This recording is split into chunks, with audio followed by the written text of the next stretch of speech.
ओम शांति। आज प्यारे मीठे बाबा की मुरली मंथन की डेट है 7 नवंबर 2022। तो आज की जो मुरली है यह हमारे मन को हर उस दलदल से बचाएगी जो हमारे मन में ये मिथ है ना कि गीता का भगवान कौन। इसको क्यों जानना जरूरी है? आखिर सत्य क्या है? हम सत्य से परे क्यों रहना चाहते हैं? जिससे हमें क्या प्राप्ति होगी? सब कुछ जानेंगे आज हम इस मंथन से, क्योंकि बाबा ने आज फिर से बताया है कि गीता का भगवान मैं हूँ। तो हम बच्चों का काम है कि हम उसको सिद्ध करें, क्योंकि परमात्मा एक लाइन बोलते हैं। फिर हम बच्चों का काम है कि कहीं से भी सागर में गोता लगा करके पॉइंट्स खोजो, मनन करो और बच्चों तक पहुंचाओ। है ना बड़ी बात? तो बाबा कह रहे हैं, मनुष्य जो बाबा को भूल दुबन दलदल में फंसे हुए हैं, उन्हें निकालने की मेहनत करो। विचार सागर मंथन कर सबको पिता का सत्य परिचय दो। देखा, ये ईश्वर का आदेश आ गया, फरमान आ गया कि मेरा सत्य प्रदेश परिचय दो। कितनी मेहनत करो, विचार सागर मंथन करो। मनुष्य जो दुबन में फंसे हैं, दलदल में फंसे हैं, उन सबको निकालो, क्योंकि सभी मेरे बच्चे हैं। प्रश्न है, गीता को किस धर्म का शास्त्र कहेंगे? इसमें रहस्य युक्त समझने की बात कौन सी है? पूरी मुरली आज गीता पर है, सभी ध्यान से सुनेंगे और सेवा जरूर करेंगे। जिसको भी मौका मिले ना, इन पॉइंट से जरूर सेवा करें। हम आत्मा तो नहीं देख सकेंगे, लेकिन परमात्मा सबको देखेंगे कि किसने मेरे फरमान को आगे बढ़ाया, उस पर काम किया। तो गीता शास्त्र है ब्राह्मण देवी देवता धर्म का शास्त्र। ब्राह्मण देवी देवताएं नमः कहा जाता है। इसे सिर्फ देवता धर्म का शास्त्र नहीं कहना है, ब्राह्मण को आगे रखो, क्योंकि इस ज्ञान से, गीता ज्ञान से ही तो ब्राह्मणों का उदय हुआ है। ब्रह्मा मुख के इस गीता ज्ञान मुरली से ही तो हम बच्चों का जन्म हुआ है, ब्रह्मा कुमार कुमारियों का। तो ये धर्म शास्त्र ब्राह्मणों का है, ब्राह्मणों की उत्पत्ति का ये शास्त्र है। इस बात को क्लियर किया। ये कोई हिंदू धर्म का शास्त्र नहीं है, संपूर्ण मनुष्य जाति जो ब्राह्मण बनते हैं उनका शास्त्र है। इस बात को क्लियर करना है। और ये गीता ज्ञान स्वयं निराकार शिव बाबा हमें सुना रहे हैं, श्री कृष्ण नहीं। इसी बात को क्लियर करना है, क्योंकि यहीं पे तो सारा चीज देखो। बीज ही उत्तम क्वालिटी का नहीं होगा, बीज सोच ही सही नहीं होगी, तो फिर उसका विस्तार कहाँ से सही होगा? और आज की मुरली का गीत है, न वो हमसे जुदा होंगे, न उल्फत दिल से, हाय दिल से निकलेगी, न श्रीमत दिल से निकलेगी। इसकी पूरी गाने की वीडियो इसी चैनल पे है, आप जरूर सुनिएगा। ओम शांति। बाबा बच्चों को बैठ समझाते हैं अच्छी तरह से। कौन से पिता? पारलौकिक पिता। कौन समझा रहे हमें? पारलौकिक पिता, इस लोक से परे परम धाम निवासी। लौकिक पिता को इतने बच्चे नहीं होते, पारलौकिक पिता के इतने बच्चे होते हैं। सही बात है, शरीर के पिता को, मनुष्य को इतने बच्चे थोड़ी हो सकते जो पारलौकिक पिता के पास है। और आत्माएं याद करती है कि हे पतित पावन सर के सदगति दाता, ओ परमपिता परमात्मा। उन्हीं को तो पुकार रही ना सभी। तो परमपिता परमात्मा निराकार भगवानुवाच। निराकार परमात्मा तो एक होता है, दो नहीं होता। परमात्मा एक, सृष्टि का रचयिता एक, दो नहीं। दो होंगे तो वहाँ पे मतभेद हो ही जाएगा। इसे परमात्मा एक है। और बच्चों की बुद्धि में बैठा है ना तुम बच्चों को कि ऊंचे से ऊंचा भगवान कौन है? वो कहाँ रहते हैं? जहाँ तुम आत्माएं रहती थी। क्या बात है, बाबा ने तो साफ बता दिया कि तुम सभी मेरे साथ परम धाम निवासी थे, वहीं रहते थे, वहीं से तुम अपने पार्ट वाइज नीचे आते जाते हो। ईश्वर प्रभु भगवान कहने से सुख का वर्षा लेने की बात नहीं आती, बाबा कहने से आती है। क्या बात है। यदि कोई लौकिक पिता है और उसका बच्चा है, हाँ, दुनिया में बच्चा को कुछ चाहिए पिता से, तो क्या कहेगा? और वो पिता प्रोफेशन, बाय प्रोफेशन कोई प्रोफेसर है, डॉक्टर है, हाँ, इंजीनियर है, बैरिस्टर है, तो बच्चा क्या पिता को उस नाम से पुकारेगा? इंजीनियर साहब, हे इंजीनियर साहब, हे डॉक्टर साहब, हे बैरिस्टर साहब, मुझे ये चाहिए, मेरे लिए ये ला दो, बोलेगा? नहीं।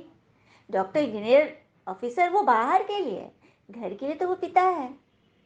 तो उसी तरह से परमात्मा, प्रभु, अल्लाह, साईं, मालिक, वाहे गुरु, ये सब उनका ऑफिशियल नाम है। घर में तो हमारे पिता है, बाबा, इसीलिए हम बच्चे शिव बाबा।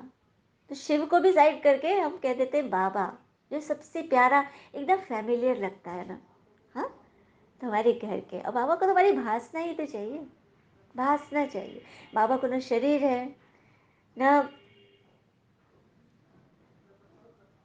कुछ भी नहीं है, न घर है, न धाम है, न स्वर्ग लोक की चाबी, कुछ भी नहीं चाहिए उनको।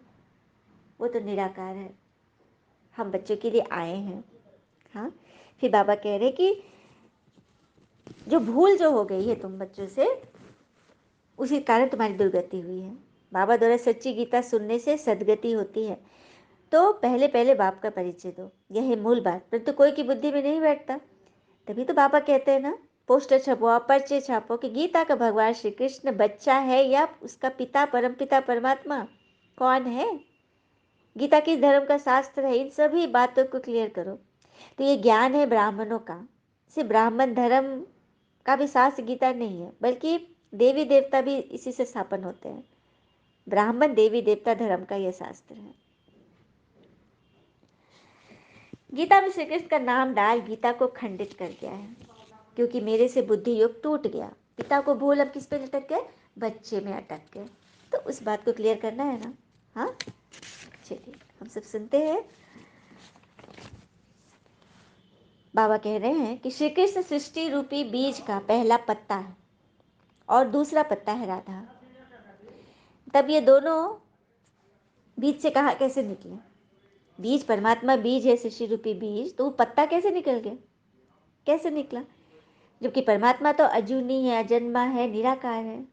हाँ, तो भगवान जब धरती पर आते हैं, एक मनुष्य तन का आधार लेकर जो ज्ञान सुनाते हैं, उनमें सबसे नंबर 1 गए थे श्री कृष्ण, जो 16 कला संपूर्ण संपूर्ण निर्विकारी बने। और दूसरी नंबर राधा अर्थात मम्मा, श्री कृष्ण का अंतिम जन्म, 84वां जन्म लेख रहा दादा इस संस्था के फाउंडर, और राधा बनी मम्मा, इस संस्था के नंबर 1 शिष्या। तो यही दोनों है कल्प के 2 पत्ते, जिन्होंने सबसे पहले ज्ञान को धारण किया और औरों तक पहुंचाया। शास्त्रों में भी लिखा है ना कि सागर में पीपल के पत्ते पर श्री कृष्ण आए पहले पहल। अच्छा, तो आए थे तो फिर श्री कृष्ण कहाँ चले गए, कुछ भी पता नहीं है।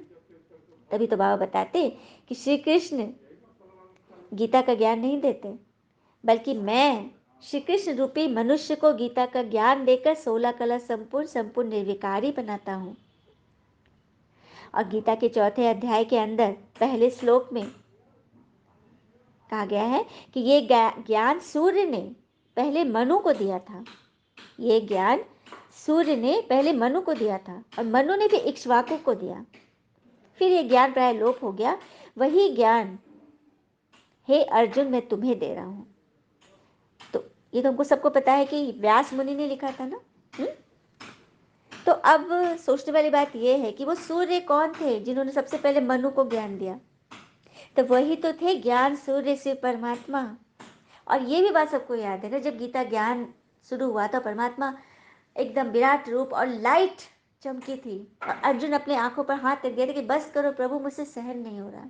तो वो प्रकाश किसका था, वही तो थे निराकार शिव परमात्मा। अपने हजारों से भी जास्ती सूर्य के तेज को जब उन्होंने अर्जुन के सामने प्रकट किया तो अर्जुन से सहन नहीं हुआ। तो वही थे ये ज्ञान सूर्य शिव परमात्मा। फिर सर्वव्यापी पर भी भेद है। एक तरफ तो ये धारणा है कि परमात्मा पत्ते पत्ते पर है, कंकड़ पत्थर हर एक आत्मा के अंदर परमात्मा, और दूसरी तरफ कहते हैं वही भक्त आत्मा कि परमात्मा अवतरित होते हैं। तो ये कैसे होगा, जब पत्ते पत्ते पे तो अवतरण मतलब ऊपर से उतरना, जब यही घट घट में है कंकड़ पत्थर में, तो फिर उतरने अवतरण की बात क्यों है। कुछ भी कहते हैं, एक तरफ तो कह देंगे कि सुख दुख सब ईश्वर देते हैं, और एक तरफ कह देंगे कि कर्म के अनुसार मिलता है फल। अरे किसी एक मत पे जाओ ना, जिसने जो बोला। अच्छा, गीता पे कितनी सारी टीकाएं भी हुई हैं, कितने सारे उसके वर्षन्स निकले, टैगोर गीता, गांधी गीता, हाँ, शंकराचार्य गीता, मतलब सबने अपने अपने अनुसार लिखा है। तो जिसे जो कह दिया, जिसको जो अच्छा लगा वो मान लिया।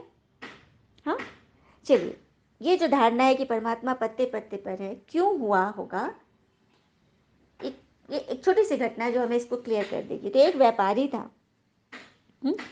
उसको लकड़ी का व्यापारी था और सारा समय बूढ़ा हो चुका था, लेकिन वो धंधे से हटता ही नहीं था। बच्चे लोग को इसको निश्चय नहीं था कि बच्चे लोग को कुछ सौंपे, गल्ला-वल्ला सब कुछ वही सँभालता था। और लकड़ी आना, जाना, जाना, बस दिन भर लकड़ी, लकड़ी, सोते में नींद में भी लकड़ी, लकड़ी करता है। बच्चे लोग बड़े परेशान, 3-4 बेटे थे उसके, अच्छे गुणी थे। तो वो लोग बड़ी चिंता करते, पिताजी को इतना लकड़ी, मतलब क्या करेंगे अब वो? उन्होंने सोचा चलो इनको तीर्थ कराते हैं, थोड़ा मन बहलेगा ना, ये देवता में मन लगेगा, अंतिम समय में तो चलो इनको भगवान की याद का अभ्यास कराते हैं। ले गए उसको तीर्थों प्रदर्शन कर, वृंदावन का महल वहल देखा, मूर्ति देखी, पूरा तब सब जगह घुमाया। जब लौट के आए तो बच्चों ने पूछा, पिताजी तीर्थ कर कैसा लगा, मंदिर के कैसा लगा, दर्शन किए? हाँ बेटा दर्शन तो किए, लेकिन मेरा ध्यान तो बस उन दीवारों, खिड़की, उन सब की लकड़ियों पर था कि कहाँ से लकड़ी लाया गया होगा, कितना बढ़िया लकड़ी था। तो देखा, गए दर्शन करने देवताओं की और जाके दर्शन वही लकड़ी करके आ गए। तो बच्चा लोग फिर चिंता में पड़ गया कि अब क्या करें। एक ने बोला कि चलो शमशान भूमि ले जाते, वहां जब देखेंगे ना लाश को जलते तो उनको लगेगा कि अंतिम गति तो यही होना है, तो काहे के लिए हम लकड़ी वकड़ी के फेर में पड़े, चलो वहां ले चलते। वहां ले गए, एक लाश जल रही थी, धू धू करके वहां पर बैठ गए उसके पिताजी और लगे रोने दहाड़े मार के। तो बच्चों को लगा कि हाँ अब तो ये बात सटीक काम कर गया, पिताजी को अब ज्ञान खुल गया है कि अब ये सब में क्या रखा है, अंतिम तो यही होना ही है गति।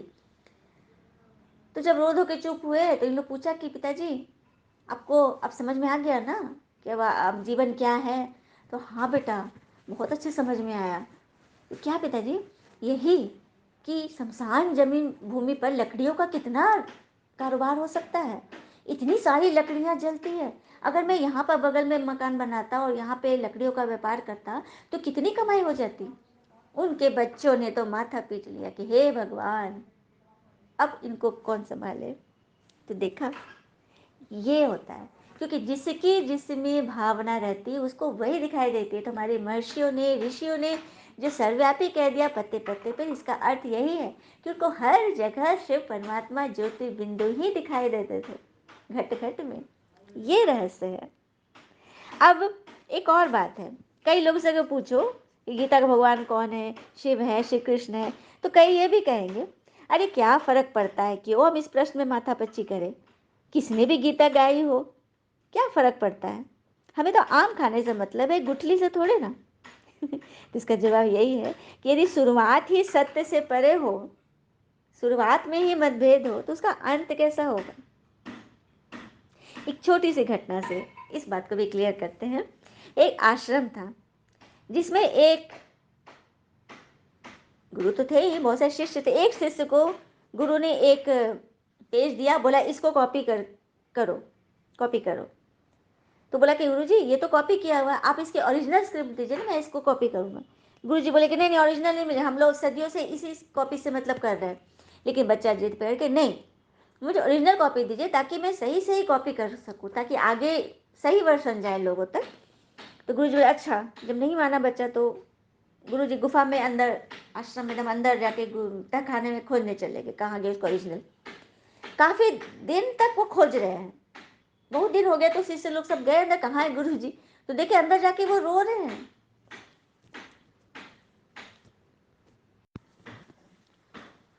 वो जब उनको रोते हुए देखे बच्चों ने, तो उन्होंने पूछा गुरुजी क्या हुआ। गुरुजी बोले कि सब गड़बड़ हो गया, सब गड़बड़ हो गया। क्या हुआ गुरुजी? मतलब सदियों से हम लोग ओरिजिनल को न छोड़कर मतलब कॉपी पे कॉपी कर रहे हैं। ओरिजिनल में जो पन्ना उनको मिला वो जीर्ण शीर्ण तो हो ही गया था, उसमें बोले एक वर्ड से सारा कुछ गड़बड़ हो गया। तो क्या हो गया? तो उसमें लिखा हुआ था क्वाइट, इंग्लिश का वर्ड है QUIET। तो इसमें ई शब्द मिट गया और वहां पे हो गया क्विट। क्विट मतलब छोड़ देना। तो कितनी ज़्यादा मतलब धारणा गलत चली गई। जो चीज़ हमें क्वाइटली मतलब धारण करना था, वहाँ से इसमें हमने सबको प्रचार प्रसार कर दिया कॉपी गलत करके कि क्विट करना है, छोड़ देना है। तो देखा, ये होता है। सत्य को जब हम नहीं जानेंगे, बीज को नहीं जान, ओरिजिनल चीज़ को नहीं जानेंगे, तो हम कभी भी सच्चाई नहीं जान पाएंगे, अंत तक हमारी सदगति नहीं होगी।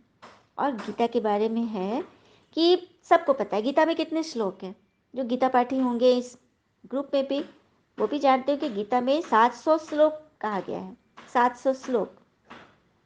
किंतु जब उसकी ओरिजिनल स्क्रिप्ट निकाली गई, जो सबसे पहले जो है व्यास मुनि की, उसमें 745 श्लोक हैं। तो वो 45 मुख्य श्लोक कहाँ गए?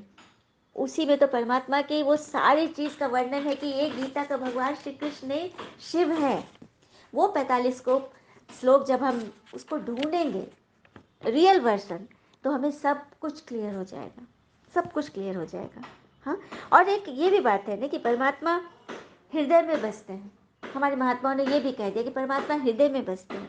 तो इसका अर्थ ये भी निकल रहा है कि वो पत्ते पत्ते में नहीं है, कंकड़ पत्थर में नहीं है, हर कुत्ते बिल्ली में नहीं है, हर जानवर में नहीं है, हृदय में है। तो एक बात पे जाओ ना। हाँ, जो कि परमात्मा स्वयं कहते हैं कि मैं पर्वतों में हिमालय हूँ। हाँ, पीपल वृक्षों में मैं पीपल हूँ, नदियों में मैं गंगा हूँ। अर्थात परमात्मा ऊंचे ते ऊंचा है। ये सिर्फ उपमाएं दी गई है। परमात्मा नदी नहीं है, पत्ता नहीं है, पहाड़ नहीं है। उपमा है कि मैं सबसे श्रेष्ठ हूँ। और हाँ, जो मुझे याद करता मैं उसमें निहित होता हूँ। मैं वो आत्मा मुझे पा लेती है। तो इन बातों से समझ आ ही गया हो ना कि परमात्मा तो सर्वव्यापी नहीं है ना बड़ी बात। कितनी सुंदर सी बातें हैं ना, जो कितने सारे प्रसंग के द्वारा इस बात को समझाया गया है कि गीता का भगवान शिव निराकार है, श्री कृष्ण नहीं। अच्छा, मीठे बच्चों प्रति भगवान के नमस्ते, हम बच्चों की भी प्यारे बाबा को नमस्ते। धारणा के लिए मुख्य सार, पहली पॉइंट, विचार सागर मंथन कर मनुष्यों को दुबन दलदल से निकालना है। जो कुंभकर्ण की नींद में सोए हुए हैं उन्हों को जगाना है। तो देखा, ये विचार सागर मंथन करके, तो देखा ये विचार सागर मंथन कर मनुष्यों को उस दलदल से निकालना है जो हमें सच्चाई का पता ही नहीं। जब हम सत्य को जानेंगे तभी तो उसको पहचानेंगे, और पहचानेंगे तो हमारा संबंध जुटेगा और हमें उन पर निश्चय होगा। हम फिर प्राप्तियों से भरपूर हो जाएंगे, खुद भी भरेंगे औरों को भी भरेंगे। जो कुंभकर्ण की नींद में सोए, अज्ञान अंधकार की नींद में, उन सबको जगाना है। दूसरी पर, सूक्ष्म अथवा स्थूल देहधारियों से बुद्धि योग निकाल एक निराकार बाप को याद करना है। स्थूल देहधारी अर्थात देहधारी का जो शरीर दिख रहा है, शरीर अर्थात उसके विकर्ण दिख रहे हैं, उसके स्वभाव संस्कार जो दिख रहे हैं, जो आपको फंसाते हैं, उन सब बातों से अलग हटना है।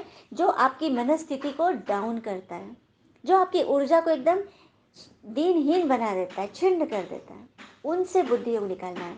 हर एक बात में आप नेगेटिव से नेगेटिव चीज़ों से पॉजिटिव निकालिए। ये है निराकार बाप को। बाबा ने बोला ना, अभी मंथन में भी आया ना, कि भगवान को जो प्रेम से याद करता है, जो सच्चे दिल से उनकी बात मानता है और उनका परिचय सबको दे रहा है, सबको ईश्वर का पता बता रहा है, सबके सबकी बिगड़ी को बनाने के लिए जो एकदम कमर कसे हुए हैं, परमात्मा का वो सपूत बच्चा है। परमात्मा को वो पा लेता है। इतनी बड़ी बात है। तो सिर्फ हमारा हक नहीं उनको पाना, सबको हक है। सबको भगवान हाथ बढ़ाकर बोल रहे हैं कि मैं आ गया हूँ, मेरी श्रीमत पे चलकर तुम मेरे तक पहुँच सकते हो। कितनी बड़ी बात है। हम भगवान को कितना कितना व्रत इतवार, कितना क्या क्या नहीं करते उसको पाने के लिए, तो उसको अपनी सुनाने के लिए, तो और वो आया हुआ है। और हम न पहचाने न माने तो भूल किसकी है? हमारी भूल है ना। तो अब उस भूल को भूल बनाकर सब सत्य कर लेना, सब अच्छा कर लेना है, सब बिगड़ी को बना लेना है। वरदान, सच्चे वैष्णव बन पवित्रता की श्रेष्ठ स्थिति का अनुभव करने वाले संपूर्ण पवित्र भव।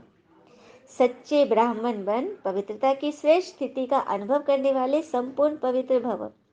तो संपूर्ण पवित्रता की परिभाषा बहुत श्रेष्ठ और सहज है। संपूर्ण पवित्रता का अर्थ है स्वप्न मात्र भी अपवित्रता मन और बुद्धि को टच नहीं करे। इसी को कहा जाता है सच्चे वैष्णव। दुनिया में जो वैष्णव होते, ब्राह्मण होते, सिर्फ बाहरी ही पवित्रता रहती है। खाना पान रखेंगे, घर साफ करेंगे, शरीर साफ करेंगे, कपड़े पहनेंगे, पूजा पाठ कराएंगे, लेकिन अंदर क्या मन के प्रश्नों से निजात पाया? लालच जो आजकल तो देखते हैं कि मंदिरों में पंडितों को जो हड़कंप मचाते हैं, मतलब यजमान लोग भागते हैं, अरे बाप रे वहाँ बहुत पंडित है, नहीं जाएंगे, क्योंकि वो लोग इतना डिमांड करेंगे आपके पीछे ही पड़ जाएंगे। अरे आपने सेवा कराया, सेवा भाव से यदि जो अपनी इच्छा से जोड़ते थे वही स्वीकार कीजिए। लेकिन कहाँ कहाँ सबके संस्कार जा रहे हैं। तो इसलिए तो कपावा बोलते हैं ना, सच्चा वैष्णव बनो। और सच्चा वैष्णव वो है जो अपने मन बुद्धि को भी सच्चा सत्य सही भोजन दे, शुद्ध भोजन दे, पवित्र संकल्पों का भोजन दे। तो पवित्र संकल्प हमें कौन सिखाएगा? जो पवित्रता का सागर है वही तो। इसलिए तो उनको आना पड़ा है। एक मनुष्य तन का आधार लेकर परमात्मा हम बच्चों को ज्ञान मुरली सुना के अपने से मिला रहे हैं, खुद से जोड़ रहे हैं। कड़ी से कड़ी जोड़कर भगवान को स्वर्ग बनाना है। तो हम सबको भगवान की मदद करनी है ना। तो यही तो हमारा लक्ष्य होना चाहिए। और सबके अनुभव आप जितने भी के फैमिली है सबसे सुन सकते हैं। सबके अनुभव ऐसे ही श्रेष्ठ है कि पहले किस अवस्था में थे और अब कहाँ जा रहे हैं। खुशी दिनों दिन बढ़ती जा रही, क्योंकि सेवा का प्रत्यक्ष फल ही तो खुशी है। और असंभव से संभव करने वाले सर्वशक्तिवान बाबा का साथ है, भोले बाबा का साथ है, तो फिर डरने की क्या बात है। स्लोगन, सहयोगी वह है जो हट व मेहनत करने के बजाय रमणीकता से पुरुषार्थ करे। हट व मेहनत से कुछ भी नहीं करना। हाँ, जब अमृत वेला आपको नींद आ रही है सुबह में उठ के, तो आप प्राणायाम कर सकते हो, श्वासों पर आदान प्रदान कर सकते हो। हाँ, अनुलोम विलोम करो, और उसमें भी आप योग को जोड़ो। आप सांस जो छोड़ रहे हो, ले रहे हो, तो परमात्मा की किरणों की शक्ति को मैं अपने अंदर इनहेल कर रही हूँ, और जो छोड़ रहे हैं परमात्मा की शक्ति को मैं पूरे वातावरण में, पूरे विश्व ग्लोब पर, पूरे धरती जिन भी आत्मा को देना चाहता है उनको दे रही हूँ। तो ये भी तक योग ही हो गया। हाँ, हर एक चीज में आप योग को ऐड कर दो, याद को याद करो। उस प्राणायाम से भी आपको ऊर्जा मिलने लगेगी, शक्ति मिले, आपको सारा नींद उबासी गायब हो जाएगी। तो हर एक चीज में परमात्मा की याद, परमात्मा का ज्ञान बसा लो। भगवान की सीसीटीवी में आपकी फुटेज बराबर एकदम फ्रंट पेज पर चलती रहेगी। और जब भगवान आपके हर एक समय आपको देख रहे हैं तो आपके प्रॉब्लम को भी तो देख लेंगे ना, और सेकंड में आपको छू मंतर कर देंगे। है ना बड़ी बात। अच्छा, ओम शांति। कोई भी बात रमणीकता से परे नहीं होना है। इतनी आपके अंदर वो भाव हो, वो शक्ति हो, वो ऊर्जा हो, वो एनर्जी हो, वो रिस्पॉन्सिबिलिटी हो कि बस लोग सुनते ही रहे। है ना। ओम शांति। शुक्रिया बाबा इन सभी अदाओं के लिए, सभी कला के लिए परमात्मा का बहुत बहुत शुक्रिया, क्योंकि अंदर सारे कुछ भरा पड़ा है था, लेकिन परमात्मा ने आकर बस उस पर से डस्टिंग कर दी, धूल हटा दिया जो आत्मा पे पड़ा हुआ था। जब धूल हट जाएगा तो शीशा तो आपका चमक ही जाएगा, क्योंकि शीशा ओरिजिनल था, उच्च क्वालिटी का था। है ना। तो बस भगवान यही कर रहे हैं, इस ज्ञान के द्वारा उसको झाड़न मार रहे हैं, धूल को हटा रहे हैं, बाकी कुछ नहीं कर रहे सब हम, क्योंकि हमने ही पहले किया था, और अंदर सारा है उसको बाहर निकालना है ना। ओम शांति। शुक्रिया बाबा। तो बाबा के प्यारे प्यारे बच्चे, ऑल इज वेल ऑलवेज। ओम शांति।